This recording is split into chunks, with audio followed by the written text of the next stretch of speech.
Hello students, welcome back to 6th class mathematics.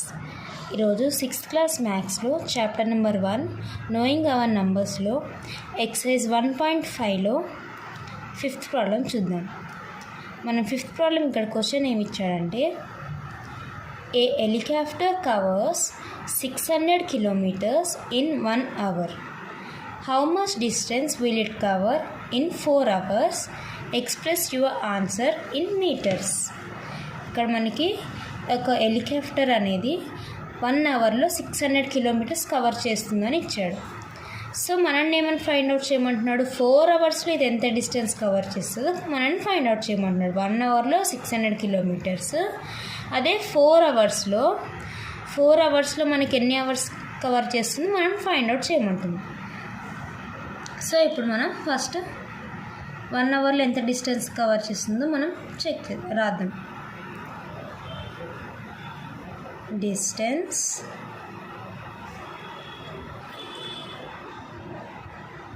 Covered by helicopter in 1 hour. 1 అవర్లో ఎంత student? 600 kilometers. So ఇప్పుడు మనల్ని 4 అవర్స్లో ఎంత డిస్టెన్స్ కవర్ చేస్తుందో ఫైండ్ అవుట్ చేయమంటున్నాడు. సో డిస్టెన్స్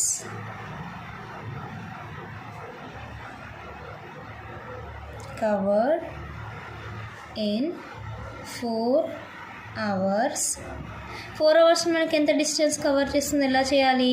మనకి 1 అవర్లో 600 కాబట్టి 4 అవర్స్లో ఎంత అన్నప్పుడు 600 into 4 hours, 600 kilometers into 4 hours చేస్తే మనకి 4 అవర్స్లో ఎంత డిస్టెన్స్ కవర్ చేస్తుందో మనకు అర్థమవుతుంది. ఇప్పుడు 1 అవర్లో 600 kilometers అన్నప్పుడు 4 అవర్స్లో ఎంత అన్నప్పుడు 4 hours into 600 kilometers. So 4 into 600 kilometers. So 6 ఎంత స్టూడెంట్స్? 4 6 24 కదా, 24 ఇక్కడ 2 zeros ఉన్నాయి కాబట్టి 2400. ఇక్కడ మీరు చూసినట్లయితే 600 into 4 చేస్తే ఎంత?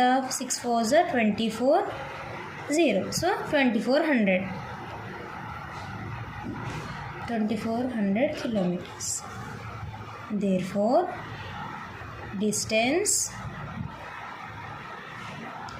covered in 4 hours.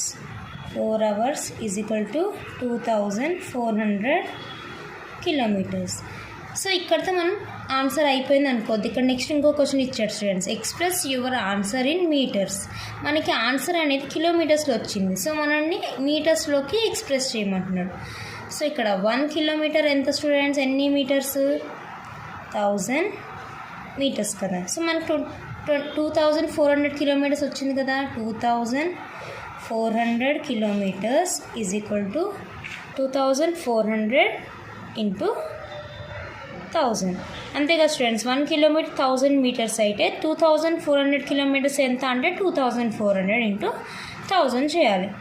So 2400 into 1000 ఎంత? ఇక్కడ 24 ఉంది కదా, 24 into 1 చేసుకుంటే సరిపోతుంది 24. ఇక్కడ ఎన్ని జీరోస్ ఉన్నాయి? 1 2 3 4 5 zeros ఉన్నాయి కాబట్టి 5 zeros పెట్టండి స్టూడెంట్స్. ఇప్పుడు కామర్స్ పెట్టుకోండి. అంటే ఎంత? ఎన్ని మీటర్స్ వచ్చాయి మనకి? 24 lakh meters. So 1 kilometer 1000 meters అయితే 2400 kilometers ఎన్ని మీటర్స్ వస్తుంది? ఎంత? 2400 into 1000 అంటే 24 1s 24. ఎన్ని జీరోస్ అయితే ఉన్నాయి అన్ని జీరోస్ ఇక్కడ యాడ్ చేసేయండి స్టూడెంట్స్, అంటే 24 lakh meters వచ్చింది. అర్థమైందిగా స్టూడెంట్స్, ఇది 5th ప్రాబ్లం అనమాట. నెక్స్ట్ మనం ఇప్పుడు 6th ప్రాబ్లం చూసుకుందాం. 6th ప్రాబ్లం మనకి చూసినట్లయితే ఇక్కడ 6th ప్రాబ్లంలో మనకి క్వశ్చన్ ఏమి ఇచ్చాడంటే, the total weight of a box of 5 biscuit packets of same size is 8 kg 400 grams. అంటే ఏంటి స్టూడెంట్స్? మనకి 5 biscuit packets వెయిట్ అంట 8 kg 400 grams అంట. What is the weight of each packet? మనని ఈచ్ ప్యాకెట్ అసలు 5 biscuit packets కలిపి మనకి size అనేది ఇచ్చాడు, అంటే వెయిట్ అనేది ఇచ్చాడు.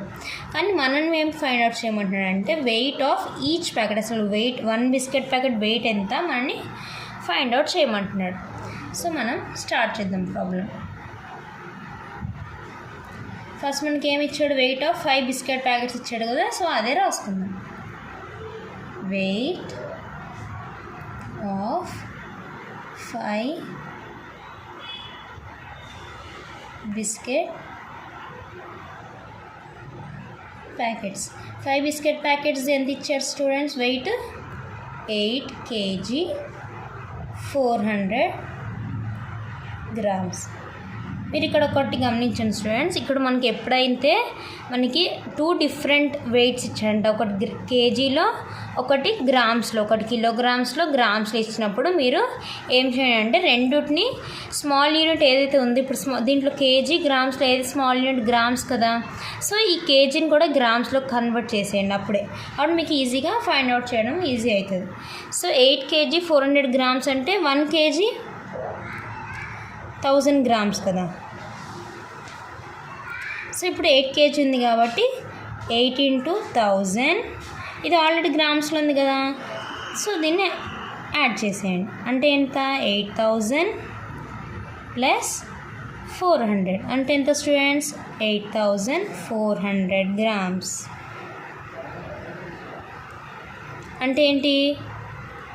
మనకి వెయిట్ ఆఫ్ 5 బిస్కెట్ ప్యాకెట్స్ ఎంత వచ్చింది? 8400 grams వచ్చింది. ఇప్పుడు మనం ఎన్ని బిస్కెట్ ప్యాకెట్స్ వెయిట్ కనుక్కోమంటున్నాడు? What is the weight of each packet, each packet ఎంతనో కనుక్కోమంటున్నాడు. So weight of each packet.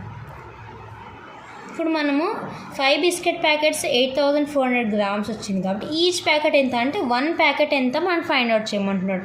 1 packet wait కనుక్కోవాలంటే మనం ఏం చేయాలి స్టూడెంట్స్? 8400 grams అంటే 5 బిస్కెట్ ప్యాకెట్స్ వెయిట్ని మనం ఎన్ని బిస్కెట్ ప్యాకెట్స్ ఉన్నాయి? 5 కదా, 5 తోటి డివైడ్ చేయాలి. అప్పుడు మనకి ఈచ్ బిస్కెట్ ప్యాకెట్ ఎంతనో వెయిట్ ఎంతనో తెలుస్తుంది. సో 8400 డివైడెడ్ బై 5 చేస్తే మనకి వెయిట్ ఆఫ్ ఈచ్ ప్యాకెట్ ఎంతనో తెలుస్తుంది. సో మీకు డివిజన్స్ వచ్చు కదా స్టూడెంట్స్, 8400ని 5 తోటి డివైడ్ చేయండి. 5 టేబుల్లో 5 1s 5, మైనస్ చేస్తే 3, బ్రింగ్ డౌన్ 4. 5 టేబుల్ 34 పోదు కదా, సో దానికన్నా చిన్న నెంబర్ 5 టేబుల్ ఏది ఉంది? 5 6 30. So 34 - 34, bring down 0. 5 టేబుల్ 40 ఎక్కడ పోతుంది? 5 8s 40. Next bring down 0. 5 0s 0.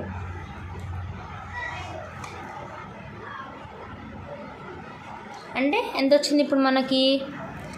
1 packet వచ్చేసి 1680 వచ్చింది. సో ఇక్కడ రాయండి, wait of each packet. Wait of each packet ఎంత? 1680 grams. 1680 అంటే ఏంటి? దీన్ని ఇంకో విధంగా 1000 + 680 grams అని కూడా రాసుకోవచ్చు కదా స్టూడెంట్స్, ఎందుకంటే ఇక్కడ మనకి 1680 వచ్చింది. 1000 అంటే 1000 + 680. 1000 అనగానే మనకి కేజీ అయిపోతుంది కదా, సో దీన్ని ఇంకొక విధంగా 1 kg 680 grams అని కూడా రాసుకోవచ్చు. అర్థమైంది కదా స్టూడెంట్స్? మనం ఈచ్ ప్యాకెట్ వెయిట్ ఎలా కనుక్కోవాలి అంటే మనకి ఇక్కడ ఎన్ని బిస్కెట్ ప్యాకెట్స్ ఇస్తాడు? ఫస్ట్ 5 బిస్కెట్ ప్యాకెట్స్ అంటే 5 బిస్కెట్, లేదా 6 అంటే 6, మనకి ఏదైనా నెంబర్ ఇవ్వండి. ఇక్కడ మనకి ఎన్ని బిస్కెట్ ప్యాకెట్స్ ఇచ్చాడో అన్ని బిస్కెట్ ప్యాకెట్స్ తోటి మనము డివిజన్ అనేది చేయాలి. 5 బిస్కెట్ ప్యాకెట్స్ వెయిట్ ఇచ్చాడు కదా, దాంతో మనకి ఇచ్చిన వెయిట్ తోటి మనకి ఎన్ని బిస్కెట్ ప్యాకెట్స్ ఇచ్చాడో దాంతో డివిజన్ చేస్తే మనకి వెయిట్ ఆఫ్ ఈచ్ ప్యాకెట్ ఎంతనో తెలుస్తుంది. So weight of each packet ఎంత వచ్చింది? 1680 grams. దీన్ని ఇలా వదిలేసినా కరెక్టే ఇస్తారు. దీన్ని ఇంకా మీరు క్లియర్గా రాసుకోవాలంటే 1000 ఇచ్చాడు కదా, 1000 అనగానే 1 kg అయిపోతుంది కదా.